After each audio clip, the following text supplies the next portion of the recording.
Boa tarde, amigos.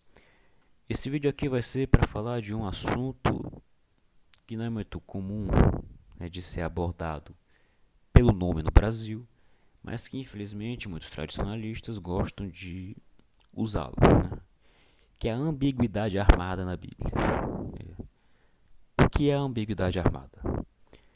Consiste na ideia, né, de acusar o Papa, de acusar a Igreja, o Magistério, de fazer, de dizer coisas propositadamente ambíguas para que, enquanto as pessoas normais as leiam de forma ortodoxa, eles possam, né, esotericamente, secretamente, lê-los de forma heterodoxa. E eu acho, né, se você viu o meu vídeo anterior, se você já me viu falando de hermenêutica suspeita, você sabe, é bem óbvio que isso aqui é de hermenêutica suspeita, né? Como é que pode tudo? No caso do Papa Francisco, que acusam muito ele disso, não há, nunca existiu, entendeu? Não há até hoje evidência de que ele acreditaria em coisas que acusam ele de acreditar, de que ele estaria tentando fazer coisas que acusam ele de fazer, mas ainda assim insistem que secretamente ele está sendo dúbio nas declarações dele, porque ele quer esotericamente que as pessoas leiam esotericamente as coisas, o que ele diz, de forma herética, pipipipopopó.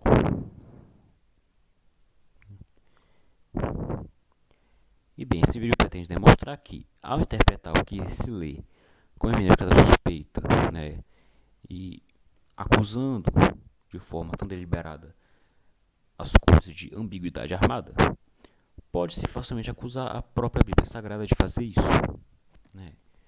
E eu vou demonstrar que isso é algo que os hereges já fazem. Um exemplo disso, e eu vou até abrir a Bíblia Católica aqui,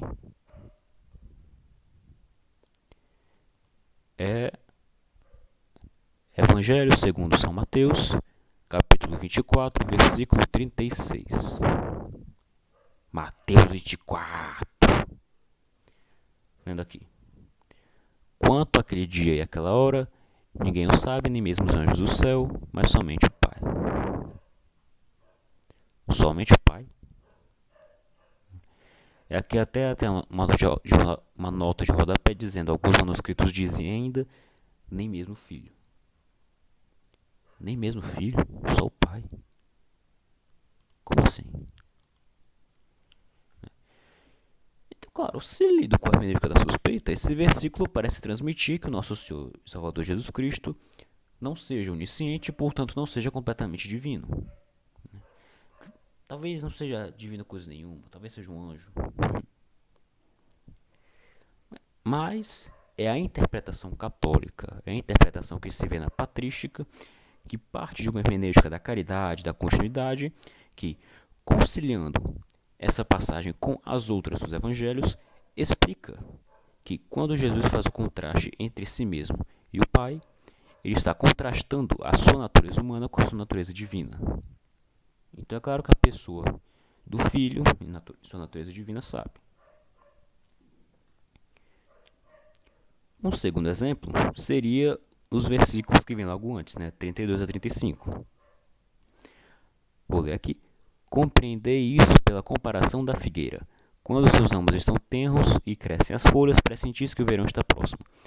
Do mesmo modo, quando virdes tudo isso, sabei que o Filho do Homem está próximo à porta. Em verdade vos digo,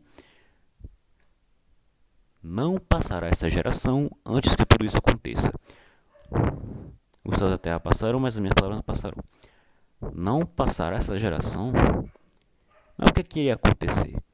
Aí tá falando aqui dos sinais do céu, né? Porque os falsos cristos, os falsos profetas, porque a grande tribulação, né? O arrebatamento, vai ter nação contra nação, reino, fome, peste, terremoto, grande desgraça, né? A abominação da desolação e todo esse tipo de coisa. Tem gente, né, que usando, né, lendo com a hermenêutica da suspeita, como os ateus já fazem, dizem que essa profecia do nosso Senhor e Salvador Jesus Cristo não se cumpriu. Mas os católicos, que lemos com a hermenêutica da caridade, sabemos que quando Nosso Senhor fala aqui em Mateus 24, ele está falando de um microcosmo de sua segunda vinda. Ele está mais especificamente falando do seu julgamento contra a Jerusalém, a cidade de Jerusalém, no ano de 70. E que essa vinda em juízo contra Jerusalém seria um microcosmo do juízo final. Por isso, por exemplo, que na tradição católica se relaciona essa vinda em juízo com a segunda vinda, do juízo final. Uma coisa muito comum em escatologia.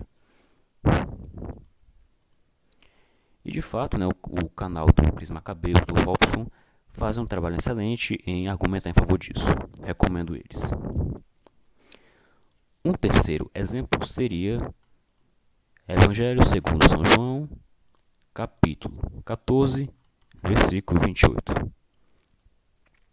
Ouvistes o que eu vos disse, vou e volto a vós. Se me amardes, certamente haveis de alegrar-vos, que vou para junto do Pai, porque o Pai é maior do que eu. Quem lê com a hermenêutica da suspeita, como eu já expliquei, acha que isso aqui quer dizer que talvez o filho não seja totalmente divino, talvez o filho seja um ser criado, talvez alguma forma bizarra, alguma pessoa do filho ser inferior ao pai. Talvez dentro das pessoas divinas o filho seja inferior, seja menos poderoso. Entendeu? Mas é o que eu já expliquei. E que de fato encontra fundamento na tradição católica, na patrística, essas coisas.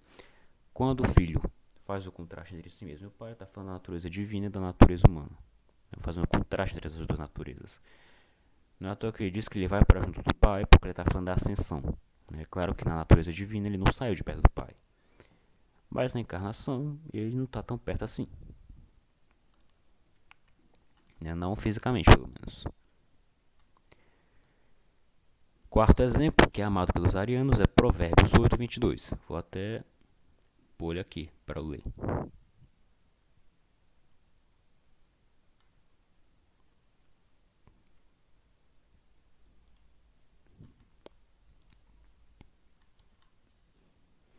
Isso aqui é a sabedoria de Deus, a sabedoria divina falando. A sabedoria divina é o nosso Senhor e Salvador Jesus Cristo, é o Logos.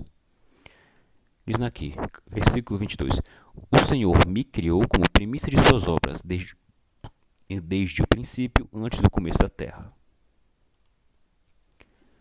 Como é que os arianos leem isso aqui? Leem como hermenêutica da ruptura, leem como hermenêutica da suspeita. Eles leem isso aqui, olha só. Jesus, o Logos, está dizendo que o Senhor o criou. Claro que eles ignoram o versículo seguinte que diz: desde a eternidade foi formada, antes de suas obras dos tempos antigos, basicamente dizendo que foi criado na eternidade, que é o que a gente diz quando diz que o nosso Senhor é gerado na eternidade. Entendeu? Mas é aquele negócio, não adianta você mostrar infinitos versículos do Evangelho onde Jesus deixa claro que ele é Deus, porque o cara vai ler isso aqui, não, tô nem aí. Provérbios está dizendo que não é, e na pior das hipóteses, entre um e outro, eu acho que eu prefiro o outro. O quinto exemplo seria São Paulo sobre a ressurreição dos mortos.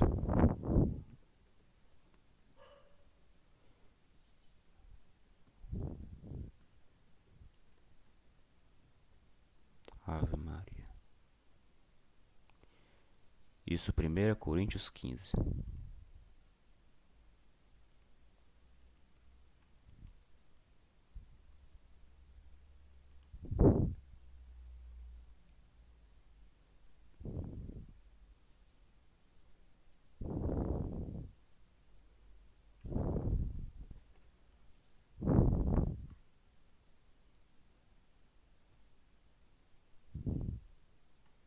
Isso aqui é por porque eu não tinha notado a citação. Vocês me desculpem a demora. Isso aqui começa versículo 39, versículo 40. Também há corpos celestes e corpos terrestres, mas o brilho dos celestes difere do brilho dos terrestres. Assim também a ressurreição dos mortos, sem mais a corrupção. Pronto, versículo 42 para frente. São Paulo sobre a ressurreição dos mortos. Assim também a ressurreição dos mortos. Semeado na corrupção, o corpo ressuscita incorruptível. Semeado no desprezo, ressuscita glorioso. Semeado na fraqueza, ressuscita vigoroso. Sendo corpo animal, ressuscita corpo espiritual. Se há um corpo animal, também há um espiritual. Tem gente, né, o pessoal da escatologia consumada, né, os gnósticos, por exemplo, leem isso aqui e olha só. São Paulo disse que a ressurreição dos mortos não é física, não é corpórea. Né? Não é que o nosso corpo material vai ressuscitar, é só uma ressurreição espiritual. Só que a gente lê com a hermenêutica da continuidade, com a hermenêutica da caridade, e com o estudo, porque nesse caso aqui é pura palpitagem, o cara lê com esse viés gnóstico. Quando ele está falando de um corpo espiritual, ele não está falando de um corpo não material, ele está falando de um corpo incorruptível.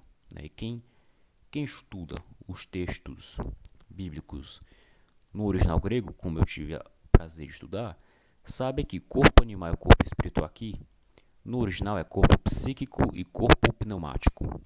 O que é um corpo psíquico? Psique é o nome da alma humana, né, no caso. E ele é usado, né, para falar das coisas meramente humanas. As coisas que nos evangelhos seriam ditas as coisas da carne. Não porque são coisas materiais, simplesmente, mas porque são coisas que são bestiais, são animais, são coisas que não vão além da carne, né? Que são meramente humanas, são meramente carnais.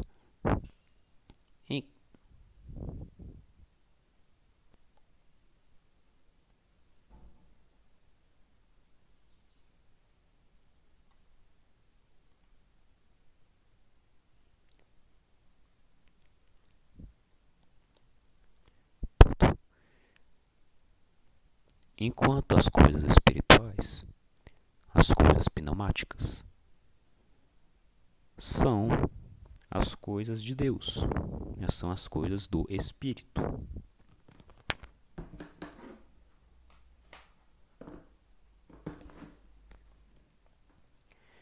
Entende? Então, Jesus, né, no versículo 45, versículo seguinte, o apóstolo Paulo já fala isso, que Adão, né, era um homem psíquico, ele era um homem meramente humano. Enquanto Jesus é um homem pneumático, ele é um homem de Deus, ele é um homem cheio do Espírito de Deus.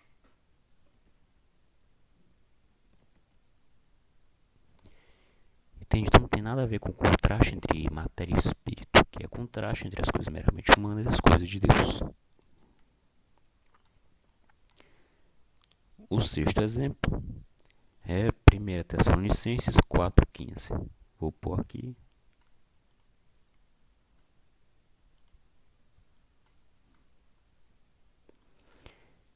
Lendo aqui. Eis o que declaramos, conforme a palavra do Senhor, por ocasião da vinda do Senhor, nós que ficamos ainda vivos não pereceremos os mortos.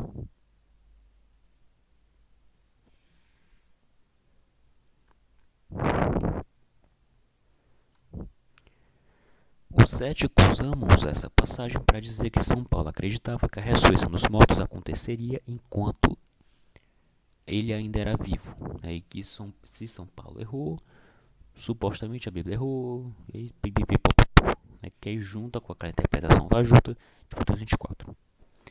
Mas, se lido com a hermenêutica da continuidade, se percebe que nós não se refere às pessoas contemporâneas daquela época, mas sim aos cristãos vivos coletivamente. Entende?